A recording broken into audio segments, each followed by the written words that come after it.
జరగని విధంగా నాడు నేడుతో బాగుపడ్డ స్కూళ్ళు, గవర్నమెంట్ బడులలో ఇంగ్లీష్ మీడియం, 6వ తరగతి నుంచే ప్రతి క్లాస్ రూమ్లోనూ డిజిటల్ బోధన, 8వ తరగతికి పిల్లాడు వచ్చేసరికి ఆ పిల్లాడి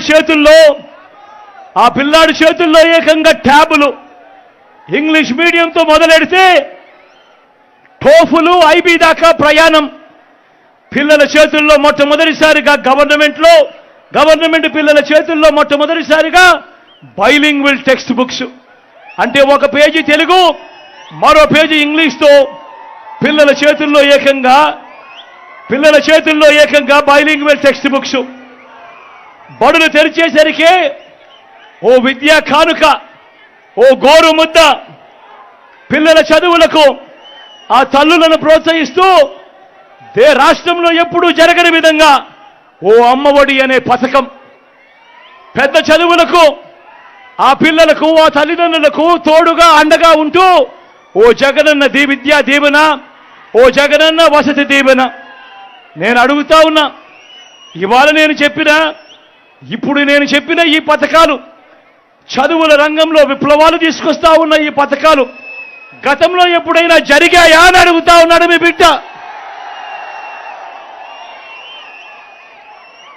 అక్క చెల్లెమ్మలను వాళ్ళ కాళ్ళ మీదనే వాళ్ళు నిలబడేట్టుగా ఆ అక్క చెల్లెమ్మలను తోడుగా ఉంటూ, ఆ అక్క చెల్లెమ్మలకు ఒక ఆసరా, ఆ అక్క చెల్లెమ్మలకు ఒక 0 వడ్డీ, ఆ అక్క చెల్లెమ్మలకు ఓ చేయూత, ఆ అక్క చెల్లెమ్మలకు ఒక కాపు నేస్తం, ఆ అక్క చెల్లెమ్మలకు ఒక ఈబీసీ నేస్తం.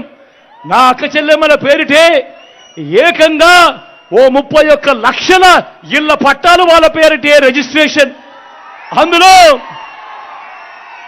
ఏకంగా 22 లక్షల ఇల్లు. నేను అడుగుతా ఉన్నా, అక్క చెల్లెమ్మల స్వాలంబన కోసం, అక్క చెల్లెమ్మల సాధికారత కోసం ఇన్ని పథకాలుతో అక్క చెల్లెమ్మలకు తోడుగా ఉన్న ప్రభుత్వం గతంలో ఎప్పుడైనా ఉందా అని అడుగుతా ఉన్నాడు మీ బిడ్డ.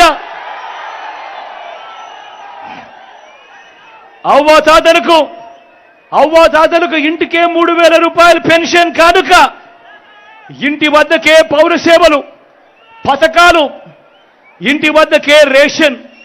ఇవన్నీ ఈ మాదిరిగా ఇంటి వద్దకే వచ్చే పాలన కానీ, ఇంటి వద్దకే వచ్చే పథకాలు కానీ, ఇంటి వద్దకే వచ్చే పౌర సేవలు కానీ గతంలో ఎప్పుడైనా చూశారా అని అడుగుతా ఉన్నాడు మీ బిడ్డ. రైతన్నలకు పెట్టుబడికి సహాయంగా ఇంతకు ముందు ఎప్పుడూ జరగని విధంగా ఓ రైతు భరోసా, రైతన్నలకు ఉచిత పంటల బీమా, సీజన్ ముగిసేలోగానే రైతన్నకు నష్టం జరిగితే ఇన్పుట్ సబ్సిడీ, పగటి పూటనే 9 గంటలు రైతన్నకు నాణ్యమైన ఉచిత విద్యుత్, రైతన్నలను చెయ్యి పట్టుకొని నడిపించే ఓ ఆర్బీకే వ్యవస్థ. ఈ మాదిరిగా రైతన్నలను పట్టించుకొని ఆ రైతన్నకు అండగా ఉన్న ప్రభుత్వం గతంలో ఎప్పుడైనా జరిగిందా అని అడుగుతా ఉన్నాడు మీ బిడ్డ.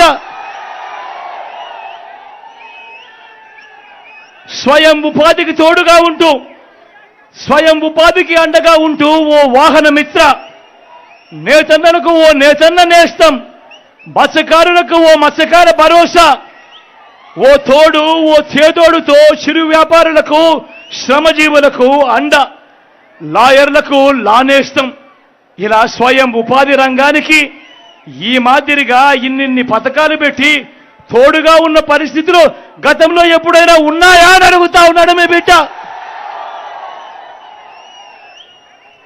పేదవాడి ఆరోగ్యం కోసం ఏ పేద అప్పుల పాలయ్యే పరిస్థితి రాకూడదు అని ఆ పేదవాడికి తోడుగా ఉంటూ గతంలో ఎప్పుడూ చూడని విధంగా విస్తరించిన ఏకంగా 25 లక్షల దాకా ఉచితంగా ఆరోగ్యశ్రీ, ఆ పేదవాడికి అండగా ఓ ఆరోగ్య ఆసరా, గ్రామంలోనే విలేజ్ క్లినిక్, గ్రామంలోనే ఫ్యామిలీ డాక్టర్, ఇంటికే వచ్చే ఆరోగ్య సురక్ష. ఈ మాదిరిగా ఒక పేదవాడికి తోడుగా ఉంటూ పేదవాడికి ఆరోగ్యం పట్ల ప్రభుత్వం అండగా ఉంది అన్న భరోసా ఇచ్చిన పరిస్థితులు గతంలో ఎప్పుడైనా ఉన్నాయా అని అడుగుతా ఉన్నాడు మీ బిడ్డ. వీటి అన్నింటితో పాటు ఏ గ్రామానికి వెళ్ళినా కూడా, ఏ గ్రామంలో కూడా చూసినా కూడా ఏకంగా 600 రకాల సేవలు అందిస్తూ అదే గ్రామంలో ఓ సచివాలయం కనిపిస్తుంది. 60-70 ఇళ్లకు ఓ వాలంటీర్ వ్యవస్థ నేరుగా ఆ ప్రతి గ్రామంలో ఉన్న ప్రతి కుటుంబాన్ని చెయ్యి పట్టుకొని నడిపిస్తూ ఇంటికి అందిస్తా ఉన్న సేవలు.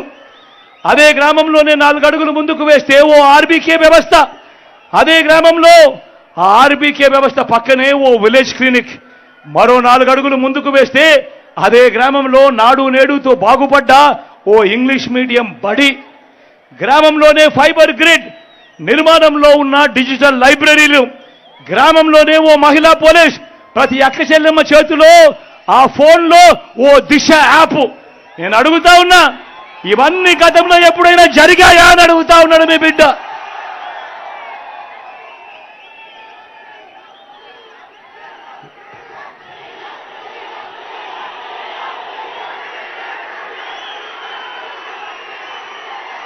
ఇలాంటి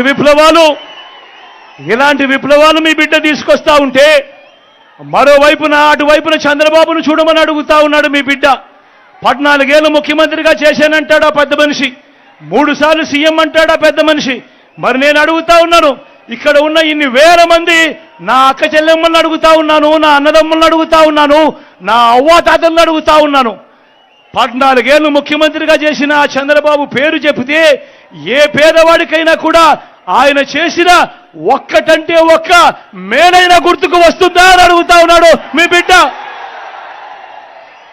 మరి 14 ఏళ్ళ ముఖ్యమంత్రిగా ఉన్నాడని చెప్పుకుంటా ఉన్న ఈ వ్యక్తి పేరు చెబితే, ఆ చంద్రబాబు పేరు చెబితే ఏ పెద్దవాడికి ఏ పేదవాడికైనా కూడా గుర్తుకొస్తుందా ఆయన చేసిన ఒక్కటంటే ఒక్క స్కీమ్ అయినా అని చెప్పి అడుగుతా ఉన్నాడు మీ బిడ్డ.